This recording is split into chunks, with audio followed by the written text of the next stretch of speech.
आप एक चीज़ की जानिब शायद मुतवज्जे हुए हैं या नहीं हुए, तो मैं आपको मुतवज्जे करवा देता हूँ कि हमारे मुआशरे में बहुत से लोग ऐसे पाए जाते हैं कि जो वीडियो बनाते हैं, हंस रहे होते हैं, दोस्तों के साथ मजाक कर रहे होते हैं और पीछे से वो नुआ लगा देते हैं, पीछे से मसाइब की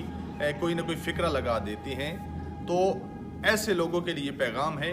कि मसाइब के साथ जो है वो हंसना मुस्कराना हरगिज़ जायज़ नहीं है, हरगिज़ ये एहतराम के ख़िलाफ़ है, मसाइब के ख़िलाफ़ है, ये अदब के ख़िलाफ़ है। अगर आपने हंसी मजाक करना है, आपने खुशी की वीडियो बनानी है, तो उस पर कोई ऐसी मनकबत लगाएं या उस पर कोई ऐसी नात लगा दें जिसमें खुशी का इज़हार किया जा रहा हो। अगर आप किसी मुसीबत में हैं, मिसाल के तौर पे आपका कोई रिश्तेदार फौत हो गया है और उसकी तस्वीर पे आप कोई नुआ लगा सकते हैं, आप कोई मसाइब का जुमला लगा सकते हैं, जबकि खुशी वाली वीडियो पे एहतियात किया करें, इस तरह की कोई मसाइब या कोई मसाइब का फ़िक्रा या कोई नुआ वगैरह ना लगाया करें।